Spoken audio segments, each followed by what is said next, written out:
Esperar um pouquinho entrar, um pouquinho para começar. Desculpa. Sem problema nenhum, gente. A gente está aqui para isso, tá? Então, a hora que eu puder, você me avisa, Rebeca. Tá bom. Bom, gente, boa noite. Hoje a gente vai ter mais uma aula da LIRA sobre otimização da fertilidade feminina, dessa vez com a doutora Alessandra Evangelista. Vou falar um pouquinho do perfil dela. Bom, ela é professora e coordenadora da residência médica do Departamento de Ginecologia da UERJ, coordenadora do Ambulatório de Reprodução Humana do Hospital Universitário Pedro Ernesto, coordenadora de pós-graduação em endoscopia ginecológica do Instituto CRISP de Cirurgias Minimamente Invasivas da Universidade Suprema. Bom, Alessandra, obrigada por estar aqui. Pode apresentar seus slides e começar. Tá ótimo, é um prazer. Eu quero agradecer o convite da Liga. É sempre super interessante a gente compartilhar e fazer essa troca de informações, conhecimento e realmente a gente poder divulgar a reprodução, que eu acho que isso é o mais importante. Tantos casais hoje em dia, né, tendo o diagnóstico de infertilidade, precisando do nosso auxílio, de todos nós. Então, quanto mais pessoas tiverem informação e, consequentemente, puderem trabalhar sendo especialistas nessa área, melhor para todos eles. Então, vou começar aqui a compartilhar meu slide. Vamos ver se vai dar certo. Acho que inicialmente deu. E agora eu vou botar ele em modo apresentação. Aí eu não vejo mais ninguém. Aí é aquilo, Rebeca. Qualquer coisa você fala aí, porque aí eu te escuto e dou uma parada, tá bom? Já estamos vendo sua tela. Então, tá ótimo. Então, bom, o que vocês me pediram para a gente conversar foi sobre a otimização da fertilidade feminina. Um tema super interessante e quando vocês me propuseram esse tema, eu fiquei pensando, poxa, otimizar a fertilidade feminina, né? E aí, assim, acho que a primeira coisa que a gente faz, né, quando a gente está pensando hoje em dia, né? Eu estava falando com a Rebeca, já tenho 20 anos aí de formado, formo no final desse ano 20 anos, mas mesmo assim a gente está sempre tendo que estar interagindo com essa modernidade, com as coisas do dia a dia, com as coisas que vão nos apresentando. Então eu fui lá no nosso famoso chat GPT. Falei, como é que a gente pode otimizar essa fertilidade feminina? E aí, para minha surpresa, ele falou várias coisas interessantes, como alimentação balanceada, manter um peso saudável, atividade física regular, evitar substâncias nocivas, né, que a gente sempre orienta os pacientes. Falou de saúde mental, reduzir estresse. Falou sobre o acompanhamento médico adequado, uso de suplementos, manter o ciclo menstrual regular, tratar condições médicas pré-existentes, como SOP, endometriose, evitar exposição a substâncias tóxicas. E eu achei muito interessante que ele falou consultar esse especialista em fertilidade. E aí você vê que, na verdade, né, se a gente está falando de otimizar uma fertilidade feminina, a gente está falando de manter uma vida saudável. Principalmente é isso que ele vem falar. E aí a gente vem para o que é otimizar, que é nada mais do que criar condições mais favoráveis e tirar o melhor partido possível de uma determinada situação. E no nosso caso, especificamente, que situação é essa? Sem dúvida, é fertilidade. Segundo a Sociedade Americana de Reprodução, fertilidade é a capacidade de ter um filho. Eu achei isso tão impactante porque, hoje em dia, com toda essa questão da infertilidade, a gente tenta ser empático, conversar com os casais, mas existem, sim, considerações biológicas que a gente não vai poder simplesmente fingir que não existem. Então, realmente, fertilidade é a capacidade de ter um filho, e quando essa mulher está buscando toda essa jornada, esse processo, a gente precisa tentar entender como é que a gente vai estar mais apto de ajudar.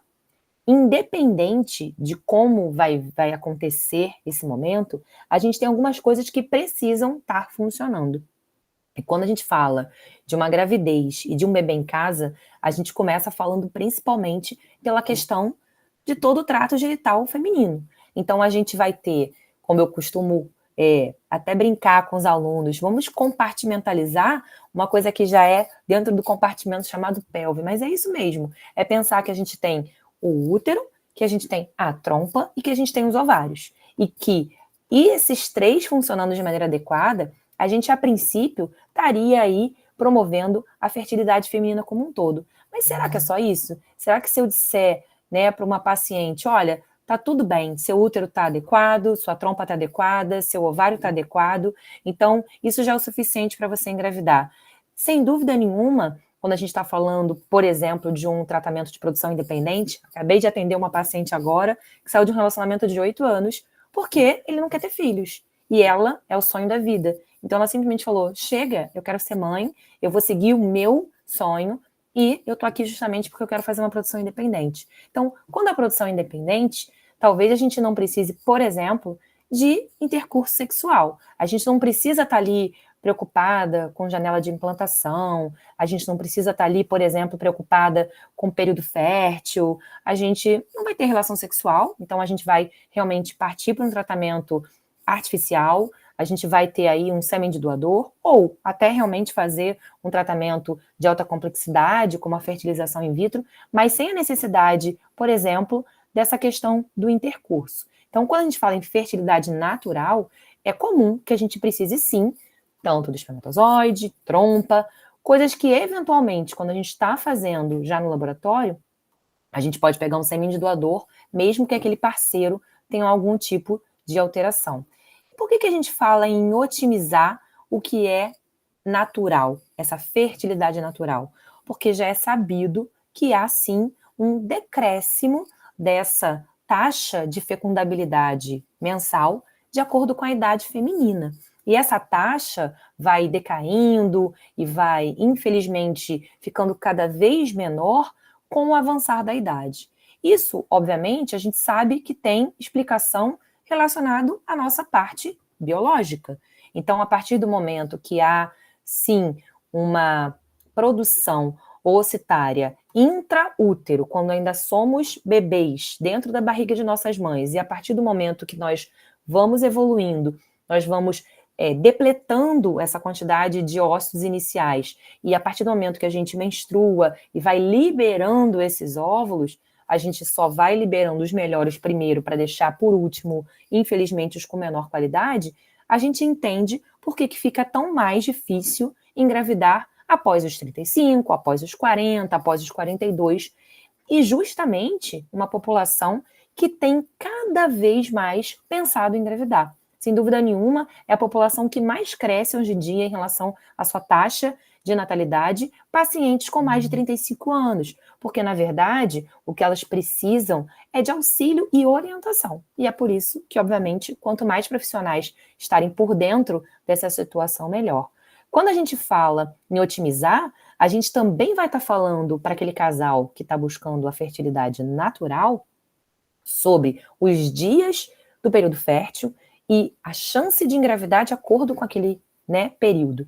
Então, já é sabido que a janela de implantação, que por muito tempo se falou, tem o dia da ovulação, -3, +3, a gente sabe que existe aí um grande índice de gravidez antes desse pico ovulatório. Então, a gente tem ali uma janela que precede o pico de ovulação em 6 dias, aproximadamente, e a maioria dos casais acaba engravidando quando? Quando esse intercurso sexual, essa ejaculação, acontece 2 dias, aproximadamente, antes do pico ovulatório. Então, isso também serve para a gente otimizar, serve para a gente mostrar para esses casais essa tabela, o que é o mais comum e como é que, obviamente, vai acontecer. Quando a gente pensa em relação à quantidade de relação sexual ali naquele período fértil, a gente sabe, e inclusive hoje dando aula na graduação lá da UERJ, a gente falou sobre essa questão de números e um dos alunos levantou a mão e disse, poxa, professora, mas é difícil, manter relação sexual num período fértil de 7 dias diariamente, dias alternados, é o cansaço, é o trabalho. E a gente tem que concordar, a maioria dos casais que nos procuram relatam justamente isso. Poxa, eu não consigo manter essa frequência que seria o mais adequado. Mas a gente também tem que alertar que ter uma relação sexual num período fértil talvez não seja mais adequado. Na verdade, o que a gente propõe a esses casais é que haja um aumento de pelo menos aí 2 a 3 relações sexuais e, se possível, obviamente, levando essa quantidade de relação para dias alternados ou até mesmo diárias. Isso vai facilitar, uma vez que a gente sabe, óvulos são viáveis para fecundação em até 24 horas, enquanto espermatozoides de 48 a 72 horas. Obviamente, o que a gente tem que entender com todo esse processo? Que O fato é, o óvulo está ali, esperando para ser fecundado, mas o ideal é que o espermatozoide já esteja antes. Então, a partir do momento que a gente está tentando otimizar todo esse processo de maneira natural, essa é mais uma orientação para a gente dar para os casais. Ou seja, aumentem sua frequência sexual no período fértil, possibilitando, assim, uma maior capacidade de interação entre os gametas. E quando a gente vai falar, por exemplo, em relação a práticas pós-coital, isso é muito comum. A gente fica naquela dúvida, poxa, eu levanto, posso tomar banho, eu tenho que ficar com minhas pernas para cima? Então, é importante que a gente saiba que os espermatozoides são depositados no colo do útero, ali, né, pelo período ovulatório, e eles são encontrados nas trompas em aproximadamente 15 minutos. Então, não é para a gente ficar naquela neura de contabilizar. Às vezes tem casal que fala, não, a gente contabiliza no relógio, 1 hora deitado, ela não levanta.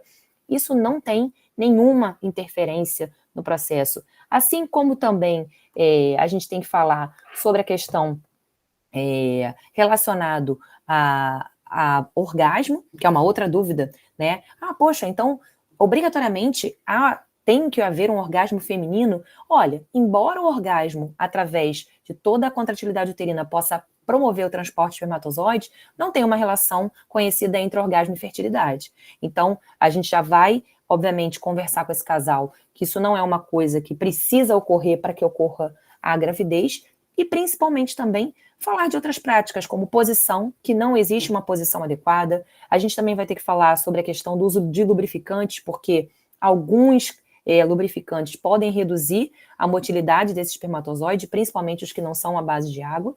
Então, a gente, de uma maneira em geral, orienta essas práticas pós-coital, justamente tentando também otimizar e reduzir esse peso, esse estresse, essa pressão que está rolando em cima desse casal, que geralmente é o que acontece. Bom, e se a gente está falando em coisas naturais, será que esse casal ele precisa se atentar, por exemplo, à alimentação?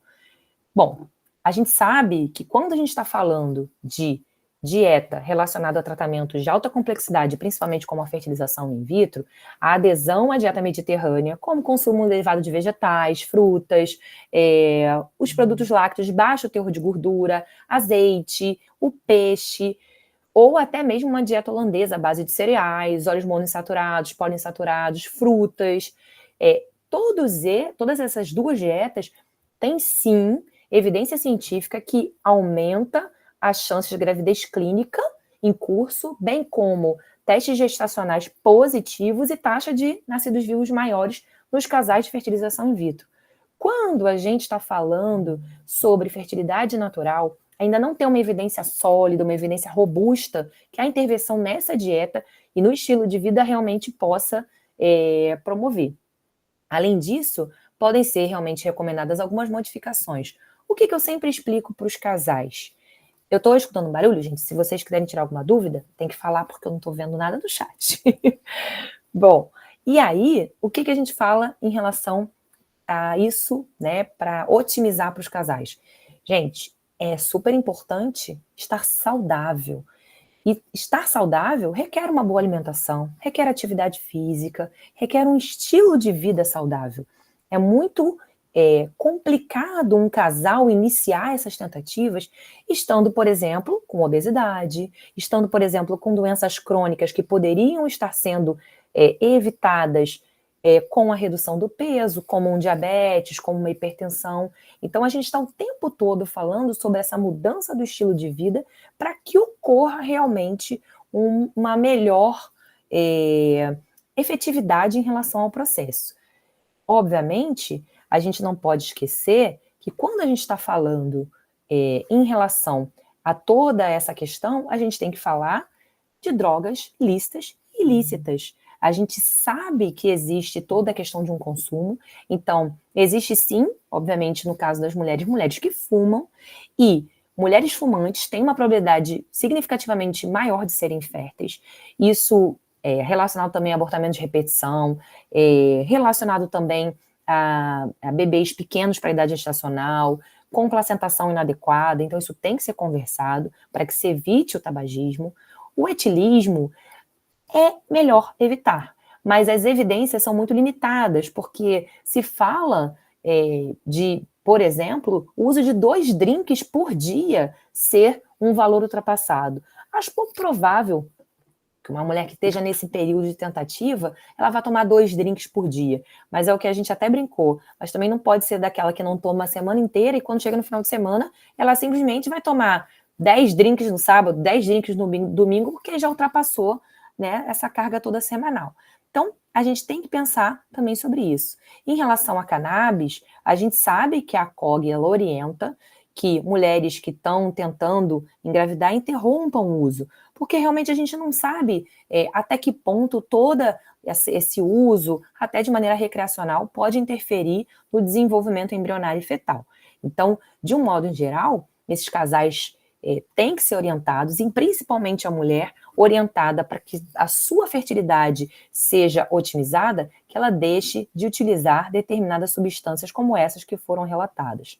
E o famoso café? Será que a gente que consome café à beça, né, teria aí um impacto? Bom, ele fala algo em torno de mais do que 5 xícaras de café por dia, ou equivalente, ou equivale a 500 miligramas, o que dá aproximadamente 1 litro de café por dia.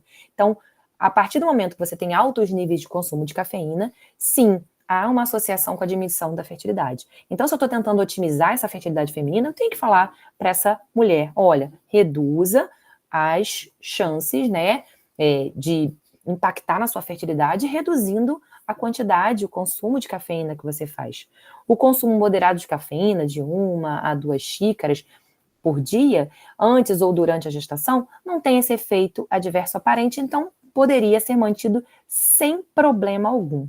Mas mesmo com todo esse processo, a gente tentando essa otimização natural, a gente conversando com essa paciente, explicando tudo que pode ser impactado, a gente sabe que há sim, né, uma epidemia de infertilidade. Poxa, epidemia é uma palavra muito forte, mas a gente entender que 1 em cada 6 adultos vai ter o diagnóstico de infertilidade, segundo a Organização Mundial de Saúde, está sim tendo um aumento. Talvez esse aumento a gente possa correlacionar apenas, não, as mulheres estão tentando engravidar cada vez mais tarde, mas será que é só isso? Será que também não tem aí toda uma mudança de estilo de vida, a mudança relacionada aí à alimentação, poluição, o estresse, que cada uma de nós vivencia no seu dia a dia? Já existem vários trabalhos mostrando que profissões onde a mulher tem mais impacto em relação ao estresse, profissões estressantes, profissões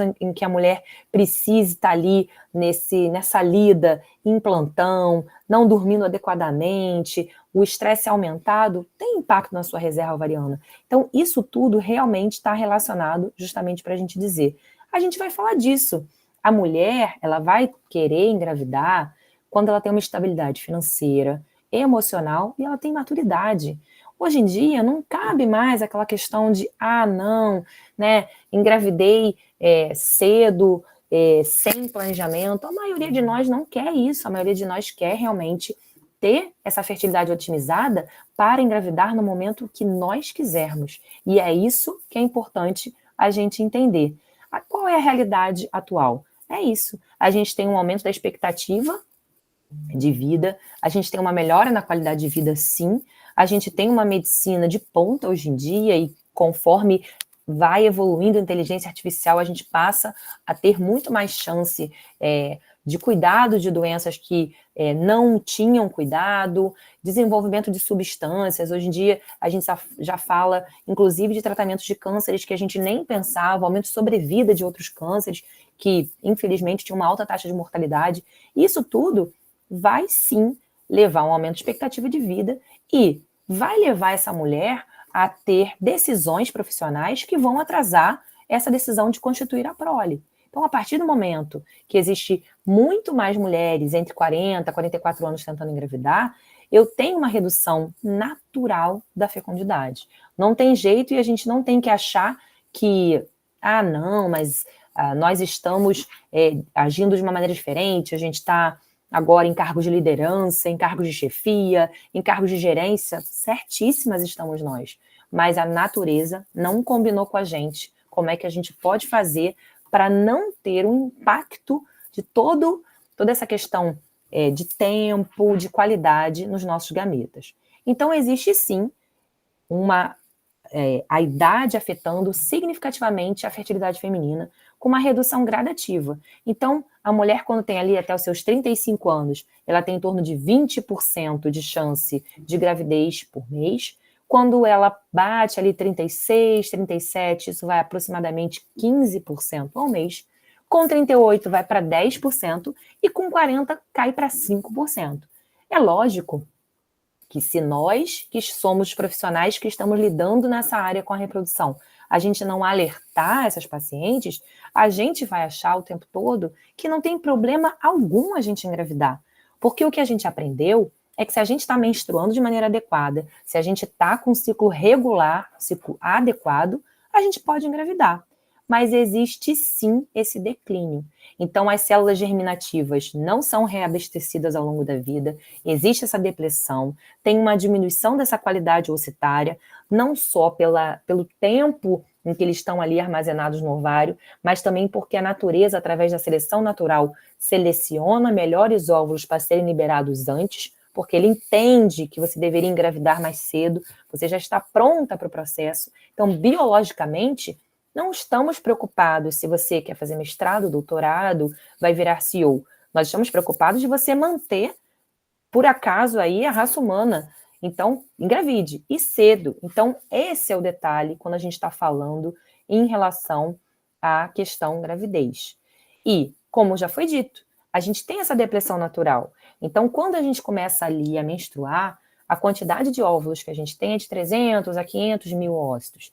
E é um processo que 1000 folículos são sempre liberados a cada ciclo ovariano, sendo que, para ser ovulado um óvulo, os outros 999 vão entrar em atresia, ou até 1000 vão entrar em atresia, se você estiver tomando contraceptivo, usando uma pílula. A gente sabe que tem esse processo. E aí a gente sabe também que existem outras coisas que vão impactar.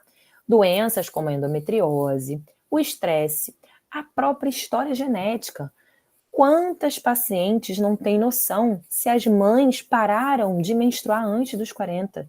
E isso é mais um motivo para a gente tentar otimizar essa fertilidade. Quando a gente fala para uma paciente, com quantos anos sua mãe parou de menstruar? E que ela fala, não sei, isso é um fator importante. Porque se essa mãe parou de menstruar antes dos 40 anos, identificando uma insuficiência ovariana precoce, prematura, a gente tem realmente um risco potencial de também desenvolver esse tipo de insuficiência. E essa paciente tem que ser alertada para que ela possa tomar as atitudes e as medidas cabíveis para tentar otimizar essa fertilidade natural dela. E o tempo, sem dúvida nenhuma, que consta para a gente através disso. Quando a gente fala em fatores, a gente sabe que existem fatores de infertilidade. Sem dúvida nenhuma, o fator ovulatório. Então, o fator ovulatório, a gente vai pensar, poxa, se para engravidar eu preciso ovular, então a ovulação é um processo muito importante, tanto do quesito fertilidade natural, quanto a liberação do ócito e a produção desse ócito em tratamentos de alta complexidade. Então, eu tenho testes que eu posso avaliar, principalmente a reserva. Posso avaliar através do hormônio antimileriano, eu posso avaliar se o meu ciclo hormonal está regular, eu posso fazer uma transvaginal, fazer uma contagem dos folículos antrais. Essa contagem e essa dosagem do hormônio antimileriano, ali aproximadamente por volta de até o 5º, 7º dia do ciclo, porque a gente sabe que é assim que vai funcionar. Então, a gente tem mulheres mais jovens que têm mais folículos, consequentemente, eles liberam mais hormônio antimileriano. O hormônio antimileriano, ele tem uma capacidade de inibição do eixo, não permitindo que todos os folículos sejam liberados de uma vez só. Então, consequentemente, esse eixo vai agindo de uma maneira muito, muito equilibrada, com a produção de FSH adequadamente, na hora certa, enquanto que mulheres que estão mais maduras vão ter menos folículos. A partir do momento que nós temos menos folículos, nós passamos a ter aí também uma produção maior de estrogênio. Por quê? Porque eu vou ter menos folículo. Eu não vou conseguir liberar a minha inibina e esse FSH vai aumentar. A partir do momento que esse FSH aumenta, eu começo muitas das vezes a recrutar folículo e a ter folículos nominantes muito no início, muito no início. Então, às vezes, aquela paciente fala assim, nossa, eu sinto que eu ovulo logo depois que a minha menstruação finaliza. E é mais ou menos isso. Você vai ver mulheres que antes tinham um ciclo de 28 a 30 dias dizerem, meu ciclo encurtou para 20 dias, para 21 dias. E com certeza ela está ali ovulando por volta do 7º, 8º dia do ciclo, o que para aquela paciente que está tentando engravidar, realmente é bem complicado. Quando a gente fala dos testes, a gente tem o FSH e o estradiol basal que a gente coleta ali por volta da fase folicular inicial, tendo como parâmetros um FSH até 10 e um estradiol até 80. Estradiol subiu muito, a gente sabe que aquele FSH é um FSH que está mascarado. Então, a gente tem que ficar de olho nesses parâmetros para a gente poder otimizar essa fertilidade da paciente. Assim como o hormônio antimileriano. O hormônio antimileriano, ele por muito tempo, se falou, pode colher em qualquer fase do ciclo. Será que pode? Pode, mas não deve. O ideal é realmente colher no início. A gente sabe que tem uma variância interciclo e até intraciclo. Com o uso de pílula há uma diferença, embora não significativa, mas para ele ser mais fidedigno, ele também tem que ser colhido na fase folicular inicial. E aí é interessante que o que se diz não prediz gravidez. Por que a gente tem que alertar sobre isso? Algumas pacientes vão aparecer com hormônio antimileriano mais baixo e a gente vai analisar outros fatores. Como é que está a trompa? Se você está com hormônio antimileriano baixo, não significa dizer que você não está ovulando, significa dizer que a sua reserva é reduzida, significa dizer que a resposta do ovário ela está aí menor do que a gente gostaria num estímulo para congelamento de óvulo, num estímulo para fertilização. A gente tem que considerar o hormônio antimileriano como um marcador de resposta ovariana, que não tem nada a ver com predição de gravidez. As contagens de folículos antrais servem para a mesma coisa. A gente vai ali no início do ciclo ver quantos folículos têm potencial de serem liberados. E, consequentemente, depois, a gente também vai poder orientar essa paciente em relação à quantidade. Às vezes eu não consigo ter meu hormônio antimileriano e a contagem de folículos antrais ela é tão adequada quanto. Todos os trabalhos, literatura médica, evidencia que as duas coisas têm muita correlação. Então, se eu não conseguir fazer um, eu posso fazer uma ultrassonografia, pedir uma ultrassonografia e contabilizar o outro. Isso tudo pensando nessa otimização de orientação, porque a gente tem que passar para essa paciente que isso é um parâmetro. Isso não é sempre igual, isso vai modificar com o tempo, isso modifica a partir do momento que a gente tem doenças como a endometriose ou necessidade de uma cirurgia ovariana. Então, isso tudo também serve para a gente poder orientar e falar. E a gente não poderia deixar de falar, obviamente, que quando eu estou falando de fertilidade natural, eu preciso ter informações sobre ovulação. A gente tem sinais indiretos hoje em dia. Então, a gente tem a famosa fita de ovulação, a gente tem os sinais clínicos, como aumento de temperatura, filância do muco, a gente pode dosar progesterona, sérica, a gente pode acompanhar através de uma ultrassonografia o ciclo. Tudo isso visando otimizar. Eu não posso pegar uma paciente que, por exemplo, está com 38 anos e está tentando engravidar e dizer para ela, tenta por 1 ano, se não der certo, você retorna. A chance que ela tem de engravidar por mês é de 10%. Eu tenho que otimizar. Ela tem que ter certeza que ela está ovulando. Ela tem que ter certeza que ela está tendo relação naquele período adequado. Certeza a gente fala que é só com a gravidez. Mas ela tem que ter esses sinais indiretos justamente para poder dar tudo certo. E quando a gente está falando sobre ovulação, sem dúvida nenhuma, fenômeno importantíssimo que tem que acontecer de maneira natural, quando eu estou pensando em engravidar, e quando a gente está pensando em tratamento de alta complexidade, a gente tem que pensar em produzir esse óvulo, não necessariamente ovular, mas a gente vai produzir o óvulo, deixar ele ali, né, dentro daquele líquido folicular para ser captado na coleta oocytária, e é importantíssimo que ele possa amadurecer e fazer. Então, uma maneira de otimizar é induzindo a ovulação.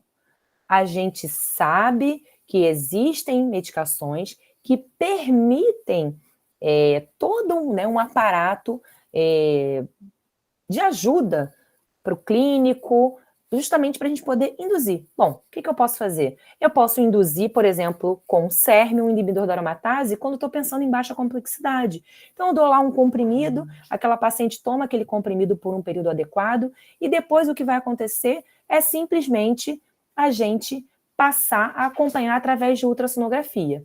Além disso, também, o que é importantíssimo para a gente fazer? A gente tem outras medicações, e aí sim, essas medicações já são medicações como o FSH urinário, aminotropina, o FSH recombinante, recombinante de longa duração, todo o LH, o FSH mais LH. Então, todos esses já são pensando em alta complexidade, pensando num estímulo no ovário, pensando em otimizar essa produção. Necessariamente para fazer um tratamento de fertilização? Não. Eu posso estar tentando otimizar para congelar óvulo. Eu posso fazer com que essa paciente se programe em relação a tudo que ela precisa vivenciar no futuro e deixe óvulos congelados. Para quê? Porque eu não quero engravidar agora. Eu quero engravidar mais para frente. Então, eu tenho essa oportunidade. Como é que vai funcionar isso? A gente começa esse tratamento com uma contagem de folículo antral através de uma ultrassonografia. A gente tem parâmetros como a contagem dos folículos, dosagem do hormônio antimileriano e idade. A gente faz a definição de um protocolo onde eu vou ver medicação e dose. E geralmente, uma média de 10 dias, se utiliza essas medicações de maneira diária. Existe uma das medicações que vocês viram no slide anterior, que a gente fala de FSH de longa duração, onde a paciente vai aplicar no primeiro dia e essa medicação dura 7 dias, como se fosse uma medicação de depósito. Durante todo esse período, a gente vai acompanhando com outras ultrassonografias até que atinjam os folículos num valor de dominância, justamente para a gente poder, na hora da coleta, fazer essa aspiração. E depois que a gente aspira, e que lá no laboratório esse óvulo vai ser avaliado, ele tem alguns caminhos. Esse óvulo ele pode ser guardado, visando essa otimização e visando esse congelamento. Ele pode ser fecundado, ixado, se eu já estou pensando numa fertilização, otimizando aí esse processo e fazendo com que essa mulher já pense no caminho gravidez. Eu posso também, a partir do momento que eu desenvolver esse embrião, pensar em transferência, estudos genéticos dele, ou até mesmo a colocação, mais uma vez, na incubadora, no nitrogênio, para poder fazer o congelamento. Bom, e como é que eu cultivo esse embrião? A gente tem uma série de incubadoras hoje em dia, mas sem dúvida nenhuma, uma das que tem melhor aproveitamento, time-lapse, é a Embryoscope. Então, a gente visualiza e identifica o desenvolvimento desses embriões, o que a gente também consegue otimizar, porque essas incubadoras são linkadas à inteligência artificial, fazendo uma série de análises de todo esse processo de desenvolvimento. Quando a gente passa a falar sobre isso, a gente está falando do add-on. Será que a gente precisa realmente? Todos os trabalhos vão orientar que esses add-ons não são necessários. Mas a gente sabe que quando a gente está pensando em otimizar, quando a gente está pensando em ganhar 1%, 2% a mais de taxa de gravidez, algumas coisas vão favorecer. Então, esse sistema de monitoramento é contínuo, por vídeo, ele vai permitir observar o desenvolvimento embrionário em tempo real, sem retirar o embrião da incubadora para o ambiente externo. Ele tem associação, programas de computação que vão permitir avaliar e selecionar os embriões com maior potencial de implantação, porque ele viu o tempo todo como é que estavam os parâmetros daquele embrião. Inclusive, com incubadoras hoje em dia, até já se acoplando a parte dos metabolomas embrionários. Então, são realmente ferramentas que exigem, que exibem vantagens, mas que talvez a gente ainda não tenha tido ensaios clínicos randomizados adequados que possam realmente avaliar e demonstrar isso. Então, a maioria dos guidelines diz que ainda não apresenta aí uma chance de benefício. E se a gente ainda fala em otimizar todo esse processo, a gente tem que pensar nos testes genéticos. E por que a gente vai pensar no teste genético? Porque a gente sabe que tem algumas pacientes que vão deixar para engravidar após os 40 anos. Então, após os 40 anos, há, infelizmente, um aumento das cromossomopatias relacionadas e linkadas ao ócito.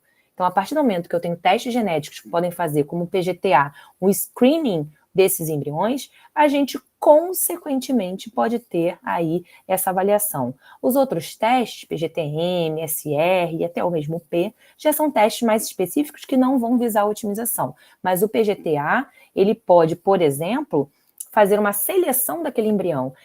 Então aumenta a chance de gravidez? Na verdade, você transferindo o embrião geneticamente normal, sabidamente ou não, a chance de gravidez é semelhante. O detalhe é que muitas das vezes você tem 10, 12 embriões e você só tem ali 3 normais. Então, será que não é vantajoso e não estaremos otimizando todo o processo, levando essa paciente a engravidar de um embrião geneticamente testado e normal? Essa otimização também existe.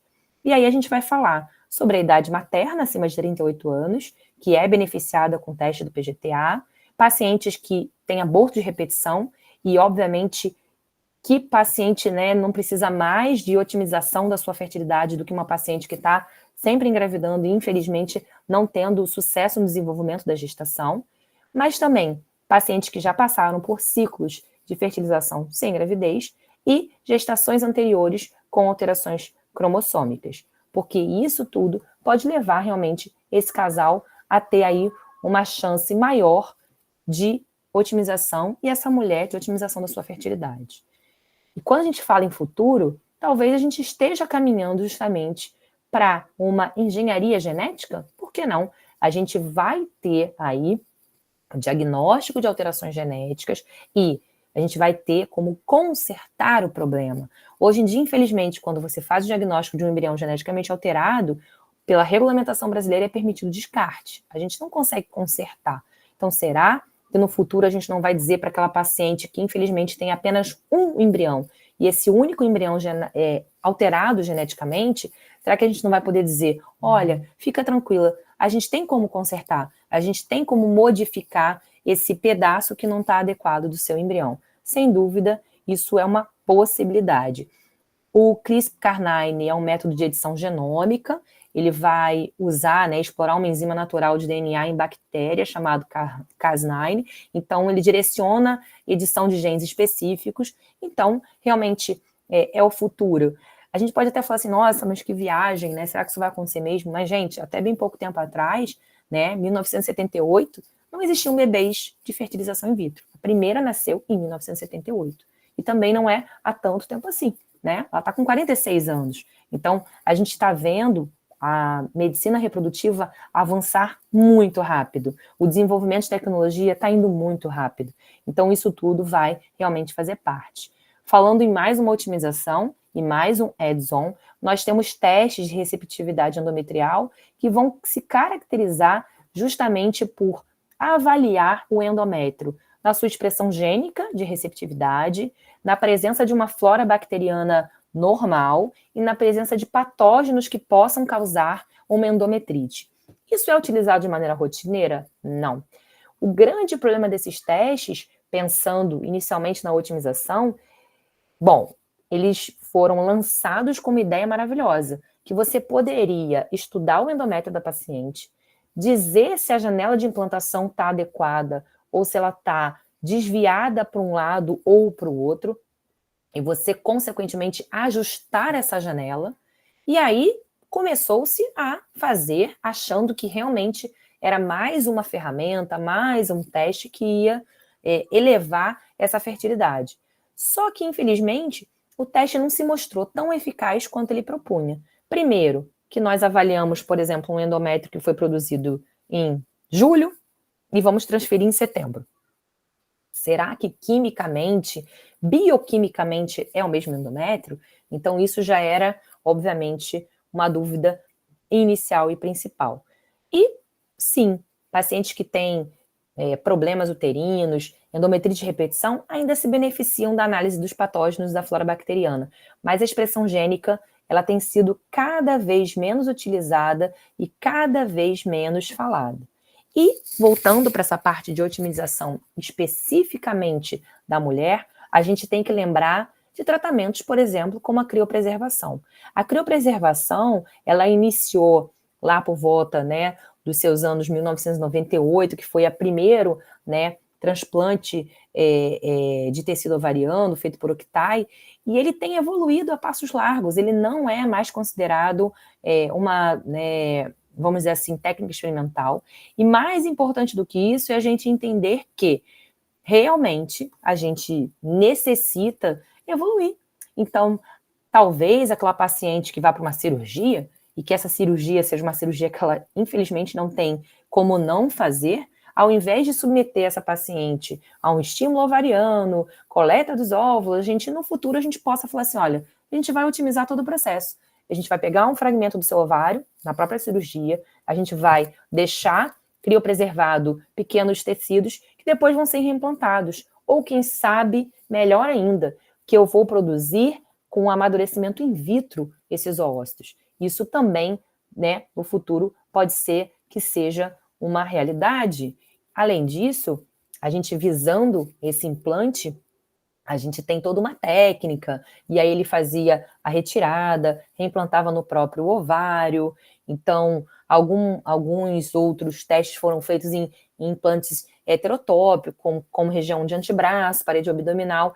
E isso tudo foi sendo feito até realmente a fixação no arcabouço como Surgicel, justamente para poder fazer toda essa produção. Essa evolução técnica, ela foi aos poucos, com a utilização da cirurgia robótica, que também visa otimizar uma série de processos, isso melhorou bastante, porque existe uma manipulação muito mais gentil do enxerto. Então, as pacientes começaram realmente a ter um processo melhorado do congelamento de tecido ovariano. Lembrando que muitas, né, tipo, se a gente tivesse que ter uma paciente modelo para esse tipo de técnica, sem dúvida nenhuma são as meninas pré-púberes com histórico de câncer, aonde aquela menina ainda não teve o eixo hipotálamo-hipófise ovariano dela funcionante, e ela, consequentemente, precisa deixar tecido ovariano guardado. Por quê? Porque ela vai passar por uma quimioterapia, porque ela vai fazer um processo de tratamento oncológico, e pode realmente ter um impacto muito grande nessa questão e nessa área. Bom, o congelamento de tecido germinativo, ele vai passar por pacientes que possam, porventura, remover gônadas, câncer. Além disso, também, pacientes, eu acredito muito nisso, que no futuro estejam fazendo cirurgias para uma endometriose profunda, por exemplo, que a gente possa deixar um tecido saudável, guardado, e principalmente as pré-púberes. Existe já, né, todo um estudo em relação a isso, então coortes mundiais em relação a essa questão, e aí a gente sabe que são todas técnicas que vão tentar otimizar esse processo. Se a paciente tem um impacto da idade, a preservação é uma otimização, seja através do congelamento de ósseo, seja através do congelamento de tecido. E quem sabe no futuro muito próximo, como alguns trabalhos já vêm demonstrando, essa paciente pegue os seus ósseos liofilizados e leve num potinho para guardar em casa. Quando ela quiser utilizar os ósseos, ela vai levar para a clínica, ele vai ter todo um processo de desliofilização e retornar ao seu aspecto natural. Nossa, muita viagem, mas realmente a gente já fala até em criação de gameta, como já saíram, não infelizmente ainda para o ósseo, mas para o espermatozoide, a produção de algumas coisas. E voltando à parte feminina, né, nós temos aí um trabalho, esse trabalho ele foi feito por Nakamura, e o que ele fala, né? Primeira coisa, a gente falar, poxa, a gente vai rejuvenescer o ovário, será que isso é necessário? Talvez. A gente não acabou de falar, né, nos primeiros slides da aula, que o principal fator é justamente tempo. Então, se a gente conseguir reduzir esse impacto, se a gente conseguir reverter esse impacto, seria o melhor dos mundos. Quer dizer, eu não me preocupo, eu vou vivendo a minha vida, e quando eu chego ali por volta dos meus 45 anos e resolvo engravidar, eu vou, faço um procedimento que o meu ovário passa a ter, por exemplo, a idade de 30, 35? Será que isso vai ser possível? E aí eu vou, obviamente, passar por tudo isso. Então, existem trabalhos falando sobre a microinjeção de mitocôndrias, que são as organelas responsáveis aí pela produção energética, né, das células. Então, já existem trabalhos falando sobre isso, não necessariamente ainda trabalhos clínicos, ensaios, mas principalmente trabalhos de bancada, assim como tem essa questão do rejuvenescimento via hipo. Então, em 2013, Kawamura, que é né, profissional japonês, ele conseguiu demonstrar vias moleculares que controlavam o crescimento desse folículo primordial até o folículo antral, e existem duas vias, uma chamada hipo, que vai inibir o crescimento de órgãos, e no ovário ele inibe o crescimento folicular, mantendo os folículos dormentes, quiescentes, e é importante porque esses folículos sendo recrutados gradualmente ao longo da vida, vai acontecendo assim, senão, pum, todo mundo ovularia de uma vez só. E existe a outra via de sinalização, que é a KT, que estimula o crescimento no momento oportuno. Então, o que a gente vai fazer é justamente pensar assim, eu tenho que inibir a via que vai liberando esse crescimento mais lento, e, consequentemente, a gente já fazia isso através de uma técnica que algumas de vocês já sabem, que é o drilling ovariano. Ou seja, o drilling ovariano era uma cirurgia feita para o ovário policístico, né? Que ainda tem discrição, mas talvez não tanto um papel clínico, mas já se fazia isso. E eu falo muito, às vezes uma paciente tem baixa reserva ovariana, ela passa por um procedimento de coleta, onde vão haver múltiplas perfurações no parênquima ovariano, e de repente 2, 3 ciclos você vê mais folículo. É justamente aí, né, toda essa questão de ativação dessa via que está ocorrendo. Então, ativação folicular em 2 etapas, com estimulação dessa via AKT, inibição da via hipo, justamente para que a gente possa ter aí esses fragmentos de ovário retirados, colocação em uma substância, criopreservação mesmo, e a gente volta a reimplantar esse tecido na paciente, inclusive com o nascimento, segundo esse próprio pesquisador, de bebês, né, de nascidos vivos, pós-diagnóstico de insuficiência ovariana prematura ou menopausa precoce, como algumas de vocês podem conhecer. Então, isso tudo está relacionado. A gente também vai falar, obviamente, sobre o PRP. O PRP, que é o plasma enriquecido em plaqueta, ele tem uma função, hoje em dia, muito se fala dele na ação endometrial, para aumento da espessura, fala de implantação, mas há também trabalhos falando sobre o rejuvenescimento ovariano e introdução dele no parênquima ovariano, assim como células totipotentes, que podem ser colocadas aí para otimizar essa resposta. Todos esses trabalhos, gente, eles são trabalhos ainda a nível de bancada, com Ns clínicos muito pequenos, mas tem que ser falado, porque a partir do momento que você consegue uma via de pesquisa, você está favorecendo a ciência. A partir do momento que as coisas fazem sentido e que você raciocina clinicamente que aquilo ali está fazendo sentido e que você consegue um trabalho que seja eticamente aprovado e que você consiga desenvolver, você está realmente levando à frente ideias que nunca se pensou, como, por exemplo, nosso pesquisador japonês tentando rejuvenescer o ovário. Mas, se a gente está falando até agora de ovário, a gente também tem outras partes do extrato genital feminino que são importantes, como o próprio colo do útero. Então, no colo do útero, a gente tem um muco, através desse muco é que há uma junção espermatozoide para que ele possa ascender. Não existe muito como pesquisar. Não é um teste, né? O teste pós-coital que se fazia para analisar o colo do útero não é mais um teste que se faça, ele está em desuso, mas a gente tem que pensar que a partir do momento que, por exemplo, uma paciente faça uma cirurgia no colo do útero, a paciente faça um encurtamento desse colo, será que ele não poderia também ser identificado como um órgão que vai atrapalhar um pouco? E para otimizar, eu teria que falar com essa paciente, olha, o seu colo é curto, pode ter menos muco, pode juntar menos espermatozoide ali, então a gente tem maneiras de transpassar isso, principalmente através de inseminação ou da própria fertilização. E quando a gente está falando de gravidez, de otimização da fertilidade feminina, sem dúvida falar do fator uterino.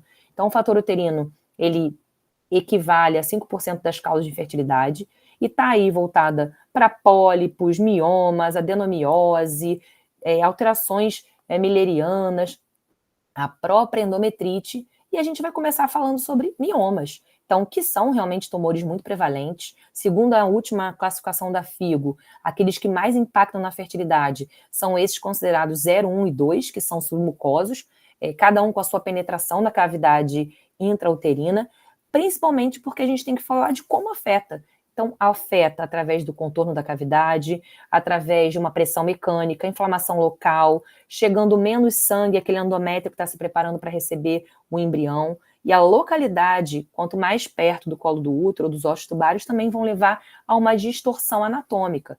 Então, para uma otimização, muitas das vezes a gente tem que fazer o diagnóstico prévio e indicar uma miomectomia àquela paciente que está tentando engravidar. Então, quando esse mioma está intracavitário, sempre a miomectomia vai ser indicada.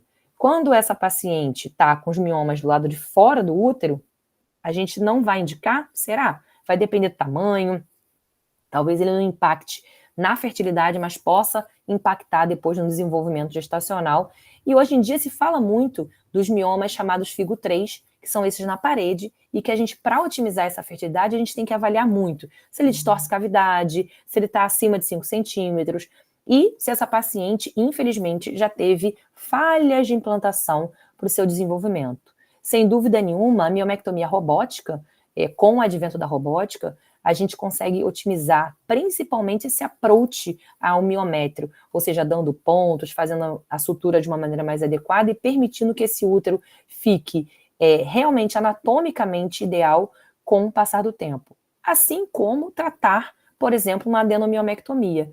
A gente pode estar tratando do ponto de vista clínico, cirúrgico, e o mais importante é sempre a gente levar em consideração que a gente precisa realmente fazer uma abordagem visando tirar daquele útero o fator que está dificultando, que está impedindo. Se a gente quer otimizar, a gente tem que restaurar o que a natureza adequou. Então, um útero com desvios, por exemplo, como esse, com vários miomas, um útero com adenomiose, ele precisa realmente ser avaliado para isso. A gente tem também, na questão da classificação dos miomas, uma classificação brasileira, inclusive o professor Lasmar, foi professor da UF, não sei se ele ainda está aí, mas ele foi professor da UF há muito tempo, e ele criou uma classificação que é usada pelo mundo todo, e que quando a gente vai falar de mioma, e qual é a conduta adequada, a gente fala sobre a classificação dele, porque realmente mudou muito essa questão do parâmetro. O mais importante é tentar entender que a maioria dessas abordagens faz diferença de acordo com a localização desse mioma, há sim realmente uma taxa de gravidez espontânea e uma taxa de gravidez em curso maior com a ressecção dos miomas, e isso tudo faz muita diferença. Bom, a gente sabe que tem realmente alguns trabalhos demonstrando que a retirada desses miomas otimiza tanto a fertilidade natural quanto a fertilidade artificial, porque está associado aí a essa questão de tirar a anomalia. Então, esse trabalho da Cochrane veio avaliando vários tipos de lesões intracavitárias ou de lesões uterinas, e para otimizar, a gente vai retirando todo esse processo. Então, ele favorece aí, embora tocando, o diamante tocando todas as partes, mas ele vai favorecendo toda essa parte. Quando eu falo de pólipo intracavitário, assim como o mioma, mas já mais, talvez, um pouco menos miometrial, ele é muito mais endometrial, ele é uma proliferação dessa camada endometrial, e ele inflama, ele oclui, ele libera substâncias inflamatórias, tudo isso está relacionado e, consequentemente, principalmente quando ele tem uma ocupação de toda a cavidade, quando ele é um pólipo grande, quando ele oclui o orifício interno do útero, quando ele está perto da região da onde a trompa sai, ocluindo. Então, a gente opera quando tem que engravidar. Não adianta eu, sabendo que essa paciente tem uma suspeita de pólipo, uma confirmação, não engravida, provavelmente não vai atrapalhar, porque existe uma chance real de uma perda de gestação se esse embrião se implantar próximo ao pólipo ou até mesmo no pólipo. Então, uma otimização é a retirada. Isso tudo a gente pensando em otimizar o fator relacionado à parte uterina. Mais uma vez, favorece a esteroscopia operatória, quando a gente está falando aí na retirada do pólipo endometrial. E se a gente já passou pelo ovário, pelo útero, que a gente acabou abordando colo e, obviamente, corpo, a gente também não tem que falar da trompa? Importantíssima quando a gente está falando de uma otimização de fertilidade feminina natural. Se eu estou falando da artificial, a trompa não vai ser aí o escopo. Mas, através de um exame chamado esterossalpingografia, eu vejo como é que está essa cavidade e vejo também como é que está essa trompa. Localização, perviedade, vejo se está tendo cote, que é o extravasamento desse contraste até a pelve, e consigo identificar se está tudo bem. A gente geralmente faz ali numa fase folicular inicial, a paciente não pode ter ovulado, porque essa paciente está tentando engravidar, então não pode jogar para fora dessa cavidade uterina. E, além disso também, a gente tem que pensar em cromotubagem, ou seja, será que ao invés de fazer esse exame, que muitas das vezes a paciente fala que não do ponto de vista de dor adequado, é incômodo, eu posso estar numa cirurgia, e aí eu coloco um contraste para avaliar. Isso eu estou tentando otimizar o processo. Olha, você pensa em engravidar? Já que a gente vai fazer uma cirurgia para endometriose, eu estou aqui avaliando se está tudo bem com a sua trompa, porque no futuro você vai realmente precisar. Existe uma série de mecanismos, principalmente anatômicos e mecânicos, para impedir que esses espermatozoides consigam migrar. Então, essa obstrução pode ser próxima da região cornual, essa obstrução ela pode ser no final, perto da fímbria, parcial. Isso tudo dificulta essa junção de gametas.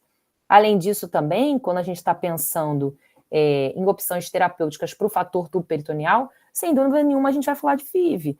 Hoje em dia, quando a gente pensa, poxa, eu preciso da trompa para engravidar? De maneira natural, sim.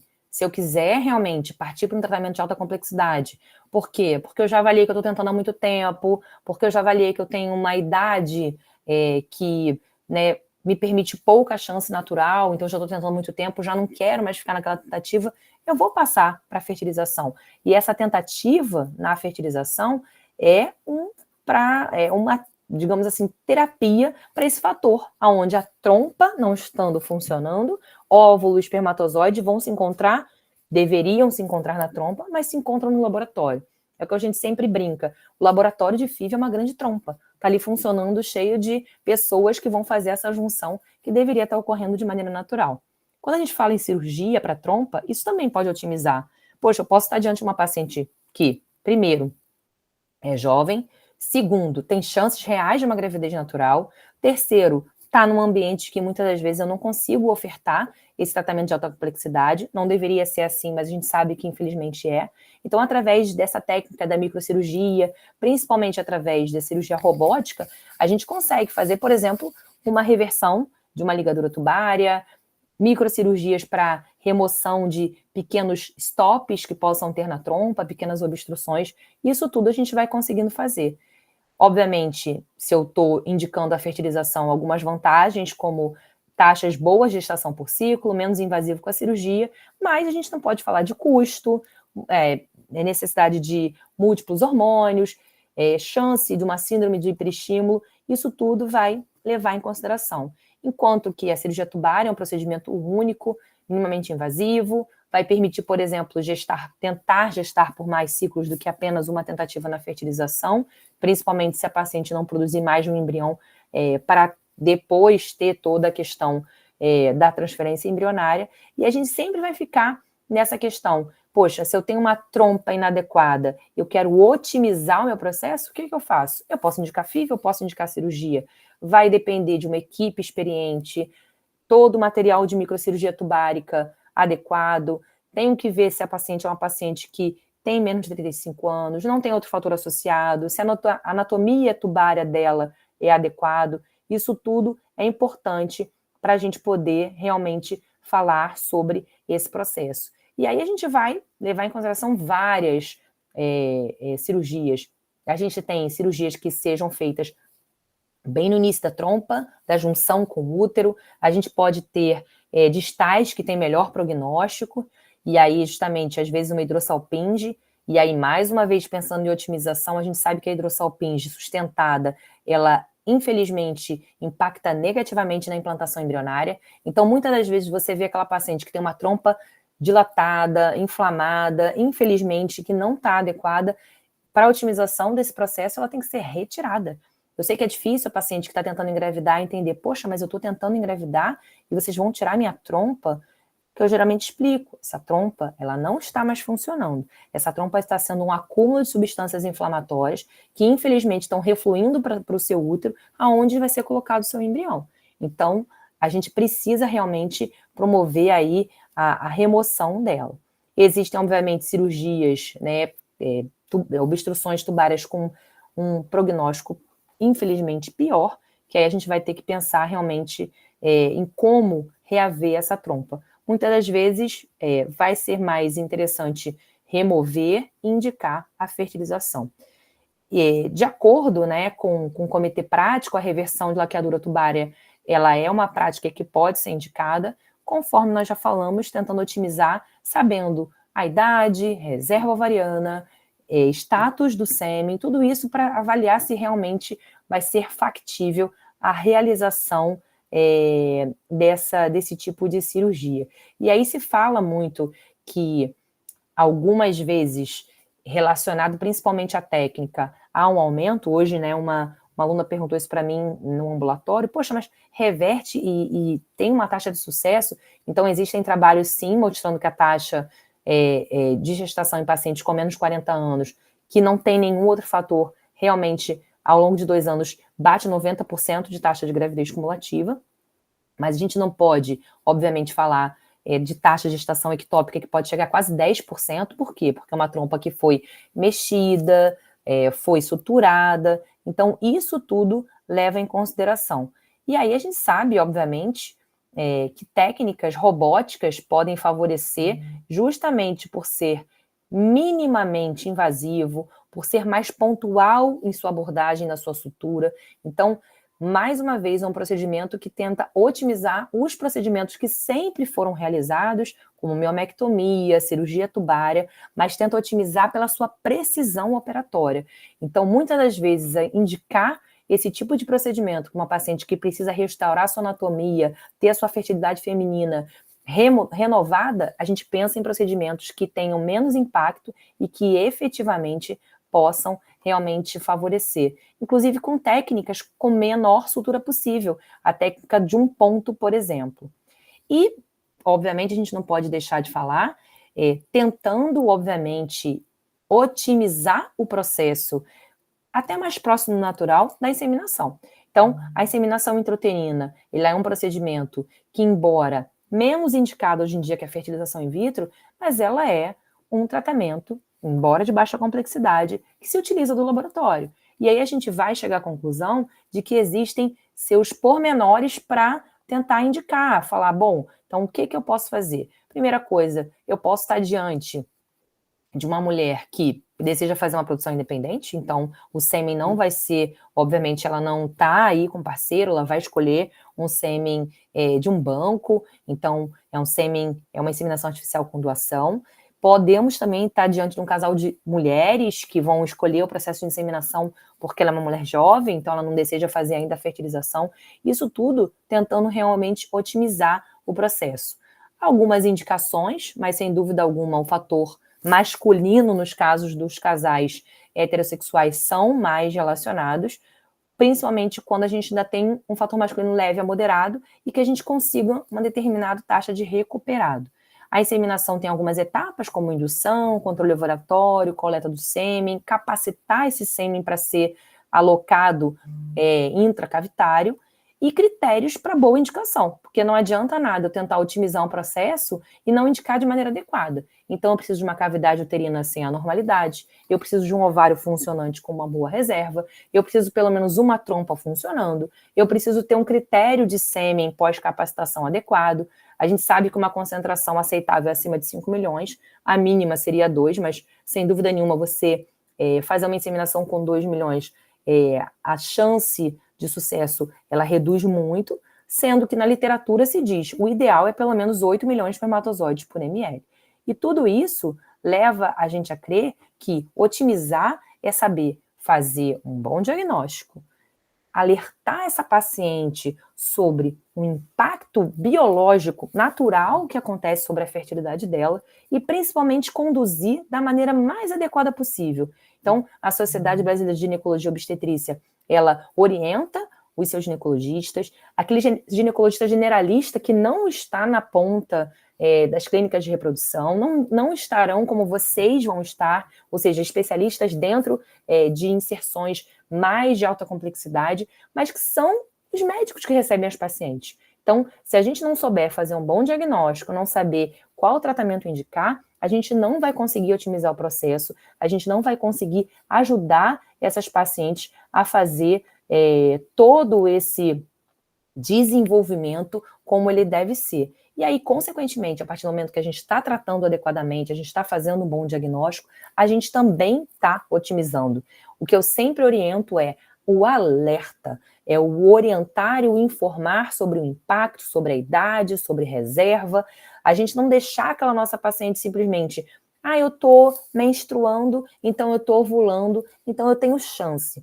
Recentemente eu recebi uma paciente que foi orientada, depois de uma cirurgia para mioma, aos 43 anos, tentar engravidar por 2 anos. E aí, se não conseguisse, que ela procurasse uma clínica de reprodução. Então, ela chegou para mim com 45 anos. Talvez se ela tivesse vindo realmente aos 43, ou até antes, sendo orientada que há um impacto da idade, avalie a sua reserva, vê a questão, por exemplo, de congelamento, tudo isso poderia ser sanado. Então, acho que a gente falou aí um pouquinho, não sei se eu passei do meu tempo, mas falamos de toda uma otimização do processo, desde a ovulação, passando pelo útero, trompa, e sem dúvida alguma, a principal orientação, que eu acho que é uma palavra-chave para a gente otimizar a fertilidade feminina. Eu agradeço mais uma vez o convite de vocês, é sempre um prazer estar falando, e vamos às discussões aí e bater um papo entre a gente. Obrigada. Alessandra, obrigada a você, a palestra foi ótima, deu para a gente aprender bastante, vimos muita coisa nova. A gente já tem dúvidas no chat, eu vou lê-las para você. Deixei para o final da palestra para não te interromper. Tá bom. Então, a Jéssica tinha uma dúvida, mas ela falou no chat que você respondeu ao longo da palestra, que era sobre congelamento de tecido ovariano, então eu vou pular. Tá bom. A Nicole perguntou, como quem usa DIU não tem período fértil, logo não tem essa perda de ovócitos, isso pode significar que a reserva pode permanecer por mais tempo? Não. Quem foi que perguntou? Desculpa.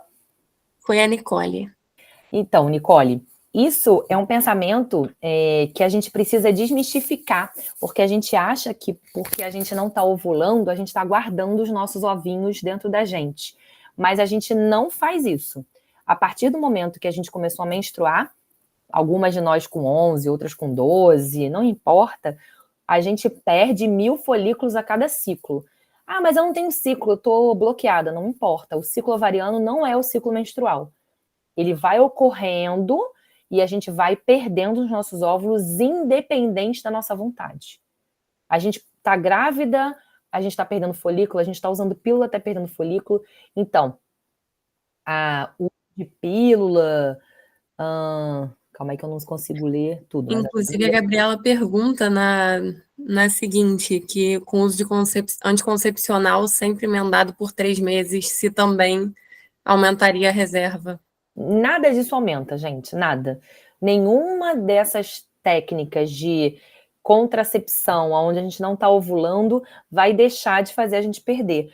Como futuros especialistas, vocês têm que saber e orientar, porque é o que a gente acredita. Eu sempre brinco que deveria estar escrito aí nas revistas que a gente lê na adolescência, que a gente perde os óvulos independente da nossa vontade, porque não é isso que a gente entende. A gente entende que a gente está guardando porque a gente não está ovulando, e não é isso. O evento biológico independe da nossa vontade, independe do nosso querer, independe do método que a gente escolheu.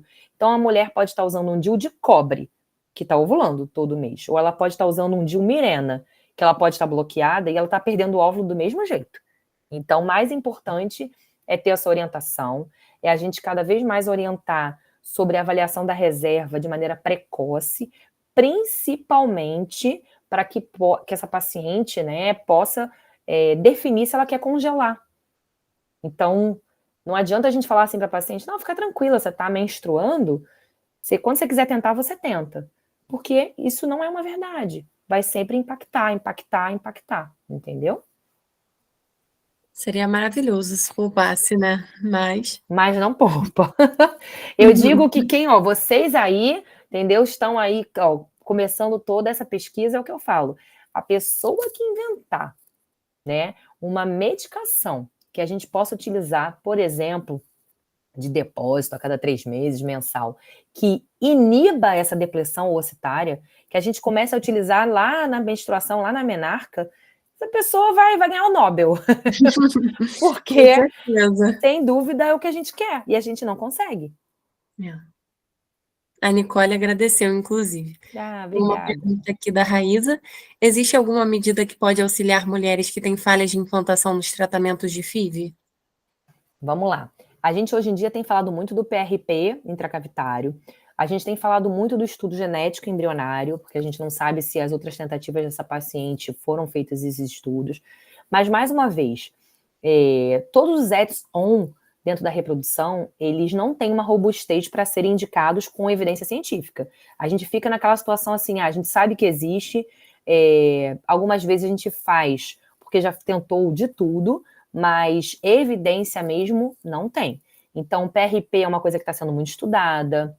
Por exemplo, em algumas pacientes, a gente pesquisar trombofilia, e a partir do momento que fez um diagnóstico, usar anticoagulante é uma tentativa. Então, tem tudo isso. Existe também uma coisa que, por muito tempo, foi proscrito, agora está voltando de uma outra maneira, que é justamente a imunologia da reprodução. Muito se fala sobre o uso de substâncias que a gente possa tentar otimizar esse processo da implantação, mas também não tem uma evidência. Então, a gente pensar primeiro no diagnóstico. Então, assim, saber se essa paciente não tem uma implantação adequada porque ela tem uma adenomiose, porque de repente ela tem uma endometriose, então uma endometriose profunda. Então, tudo isso é interessante a gente fazer um bom diagnóstico, lembrando de todos aqueles itens que a gente tem que estudar para poder ter certeza e, consequentemente, tratar o que foi encontrado. E não sair, né, porque a gente tem essa tendência, a gente quer que dê certo, então deixa eu usar o Clexane, deixa eu fazer o PRP, deixa eu fazer estudo genético, deixa eu tratar uma coisa que eu não estou nem vendo, porque a gente quer otimizar um processo e nem sempre isso é o melhor caminho. Tem uma dúvida da Thalita, ela colocou aqui: faço 30 anos no fim do mês, meu ciclo ficou regular nos últimos 2 meses, ocorrendo menstruação de 15 em 15 dias. Pode significar, então, uma perda um pouco maior de folículos? Olha, eu vou te dizer que, assim, um ciclo muito curto, porque um ciclo a cada 15 dias é um ciclo curto, ele já é um motivo para a gente investigar reserva. Então, né, não quero assustar ninguém, mas eu vou contar a minha história. Eu tinha acabado a residência e comecei a fazer meu mestrado, e aí eu terminei o meu mestrado e cismei que eu ia emendar meu doutorado. Eu tinha 30 anos na época, e aí, na época, eu já tinha casado, e aí a gente conversou sobre filhos. Tipo, poxa, o doutorado geralmente tem 4 anos, às vezes se prolonga até um pouco mais. Eu estava com 30 e ia engravidar, 30, 31, engravidar lá para os 35. Já trabalhava com reprodução, fiquei naquela situação, deixa eu fazer meu antimileriano, porque aí, se tiver tudo bem, eu fico tranquila e sigo pro doutorado. Se não, vamos ver o que vai acontecer. Eu tinha certeza que estava tudo bem, né? Porque a gente tem sempre certeza, não, tá tudo bem. E aí, o meu antimileriano, na ocasião, eu com 30 anos, era 0,78. Ou seja, já estava baixo para aquela ocasião. E uma coisa que, sempre foi assim, eu sempre tive um ciclo em torno de 26 dias. Então, assim, mas isso é normal. Sim, a literatura é normal. Mas o mais comum é a gente ver 28, 30, não é o 26, 25. Então, tudo isso leva a gente a um olhar diferenciado depois que a gente tem essa história retrospectiva. Então, sabendo dessa reserva, eu falei assim, bom, e agora, né? Tô com 31 anos, reserva ovariana reduzida, o que eu faço? Quando você tem uma reserva ovariana reduzida e você resolve, por exemplo, congelar óvulo, você sabe que você vai ter menos óvulos para congelar. Você resolve fazer uma fertilização, você sabe que você vai produzir poucos óvulos comparado a uma mulher de reserva ovariana normal. Então, isso tudo me levou a decidir tentar engravidar de maneira natural. Por quê? Porque eu era jovem. Nem todas nós vamos poder tomar essa decisão. Eu estava financeiramente estável, emocionalmente também, num relacionamento que eu já estava há 5 anos, casado, eu estava, pronta para. E aí eu topei, vamos. Então, hoje em dia eu tenho meus 2 filhotes, sou muito feliz por isso, mas talvez se eu tivesse deixado, deixa para lá, eu quero fazer tudo que eu tenho que fazer, depois eu engravido. Talvez não tivesse acontecido. Uhum. Porque justamente o planejamento é uma das linhas dessa otimização. Então, avaliar reserva, planejar, e eu acho que, assim, cabe, né, a nós como clínicas e a nós como especialistas, ter aí uma força para tentar com que o processo seja alcançável por todas nós, porque ele ainda não é. Isso é o mais importante para mim. Eu acho que isso é uma bandeira que a gente tem que levantar. Porque a gente diz para uma paciente jovem que ela pode se resguardar e otimizar sua fertilidade congelando, mas ainda não é um processo de uma recém-formada. não é um processo para uma recém-formada, do ponto de vista de impacto financeiro para essa paciente, para essa mulher. Então, a gente tem que tentar mudar isso de alguma maneira. E aí, obviamente, né, a gente tem que aí correr atrás de grandes empresas que possam financiar. Já é uma coisa que tem acontecido muito, principalmente falando sobre empresas que estão financiando agora o congelamento de óvulo para as suas funcionárias. Isso acho que cada vez mais vai acontecer. Uhum. Importante também conscientizar as pessoas sobre isso, né? Porque nem todo mundo tem noção. Quando vê o tempo passou, isso aí. Não consegue mais. A Thalita colocou um eita aqui nos comentários. O eita. Então, acho importante realmente ver. E assim, esse sangramento de 15 em 15 não necessariamente é um sangramento onde está ocorrendo uma ovulação. Pode estar aí, né, tendo um sangramento anormal uterino, pode ser alguma outra coisa, de repente um diagnóstico de mioma, alguma coisa que tem que ser avaliado. O importante é entender que a gente não guarda, infelizmente, os nossos óvulos, a gente vai reduzindo, e aí o mais importante é realmente a gente tentar fazer aí essa conscientização, como você falou, Rebeca, conversando com todo mundo e orientando todo mundo que isso existe. Então, a partir do momento que existe, a gente precisa realmente alertar e conscientizar de que é um processo natural, é um processo biológico. E a gente não vai conseguir mudar. Pelo menos por enquanto, não. Uhum. Ela agradeceu, falou que realmente é importante a conscientização e que voltou ao normal depois de 2 meses. Então tá tudo tranquilo. Pessoal, se mais alguém tiver alguma dúvida, pode escrever no chat ou pode abrir o microfone. Aproveitem a doutora Alessandra, ela explica super bem. Deu um aulão aqui pra gente. Olha, eu achei que ia ficar gigante, gente. Eu falei, meu Deus, eu fui colocando um monte de coisa. Eu falei, mas tem que otimizar o óvulo, tem que otimizar a trompa, tem que otimizar a útero. Quando eu vi, eu falei, meu Deus do céu, as meninas vão achar que tá gigante demais. Não, valeu a pena, a aula ficou super legal e você não passou do tempo. Você tinha 1h30 e você fez, acho que 1h05. O resto aqui a gente está usando com dúvida. Ai, que bom, então você ainda estava antecipada, tudo certo. Que bom. Bom, gente, se ninguém tem mais uma dúvida, a gente vai encerrar por aqui. As pessoas estão te elogiando nos comentários. Obrigada, gente. Obrigada de verdade. É muito bom. E assim, eu fiquei super feliz quando eu vi que o convite veio da UF, né? A gente estava falando aqui, eu me formei também pela UF. Então, assim, fico super feliz que vocês tenham aí, estejam todas desenvolvendo essa liga e que realmente seja aí um ambiente de muito debate, muita discussão, realização de trabalhos científicos. Podem contar comigo, viu?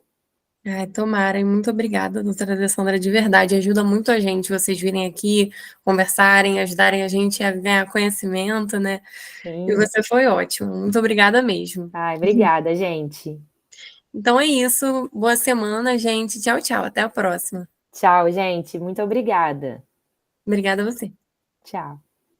Tchau, tchau.